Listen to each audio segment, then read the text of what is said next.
Hola, hoy vamos a explicar el apartado 5 del tema 10, que es el comercio desigual en un mundo global. Ya hemos mencionado la existencia de un mercado global en el mundo, en la que pocas regiones están al margen de este mercado, aunque todos los países no van a participar en ese comercio de la misma forma. Vamos a hablar de la globalización de los intercambios comerciales. Tenemos que desde finales del siglo XX se ha ido produciendo el proceso de deslocalización. Recordad, las grandes empresas lo que hacen es que llevan sus fábricas a sitios donde pueden fabricar de manera más barata y eso les permite luego vender e invertir en cualquier lugar del planeta. El dinero que invierten lo hacen en sitios que tienen muchas ventajas y lo que hace que esos sitios tengan ventajas, ya sabéis, es que muchas veces no hay unas condiciones laborales adecuadas, a veces la normativa medioambiental no existe en esos países. Entonces, claro, digamos que se aprovechan un poco de las situaciones en esos países. Eso sí, también llevan un beneficio a esos estados porque se crea riqueza y también gente que trabaja. Pero ¿qué ocurre?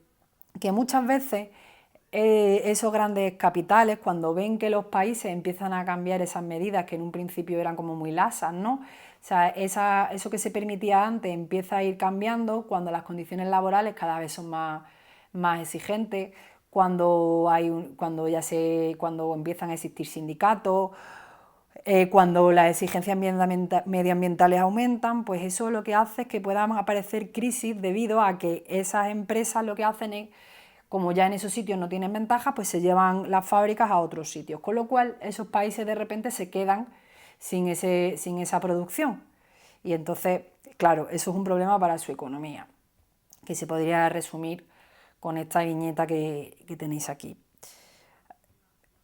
Lo siguiente que vamos a ver es el comercio según el grado de desarrollo de los países y vamos a empezar hablando de los países desarrollados, que incluirían a América del Norte, Japón y a la Unión Europea. En estos países podemos destacar que tienen unos medios de producción modernos, además ofrecen y producen productos de precio elevado y de gran calidad y son los que van a controlar los precios del mercado mundial.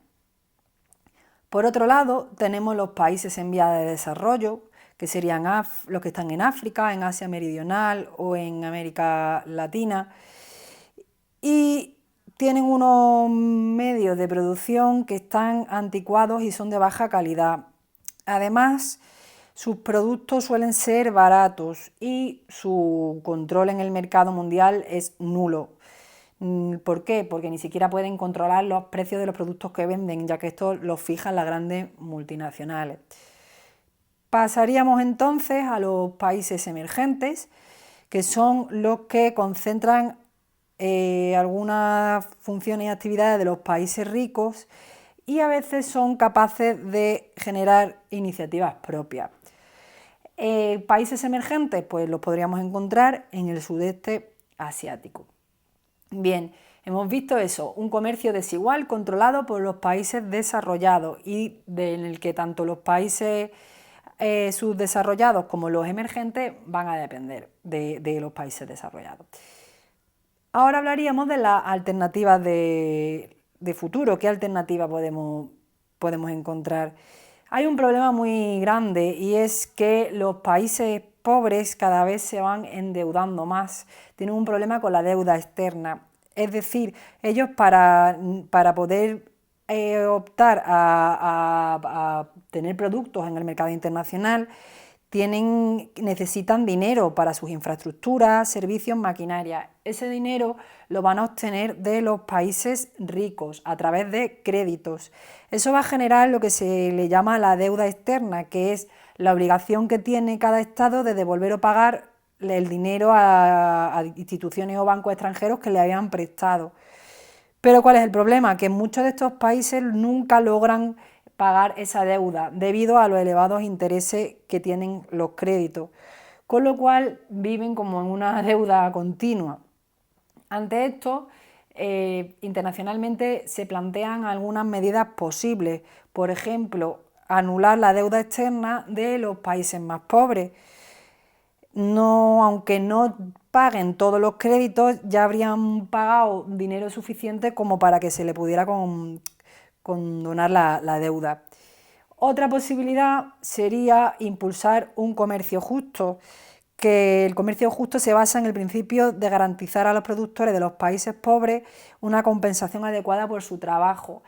Aquí tenéis los 10 principios, es decir, que la gente que tengan igualdad de condiciones, que se les pague justamente, que no haya trabajo infantil, que no haya trabajo forzoso. Pues todo esto formaría parte del comercio justo. Y ya veis que tenéis la página 195, hay un mapa y hay unas explicaciones sobre algunas de las instituciones de la economía mundial más importantes, como son el Banco Mundial, el Fondo Monetario Internacional, la Organización Mundial del Comercio, la FAO y el G7, y eso lo vamos a ir mirando un poco ahora con las actividades. Las actividades que serían la 1, la 2, la 7, la 8 y la 9. Y con eso terminaríamos.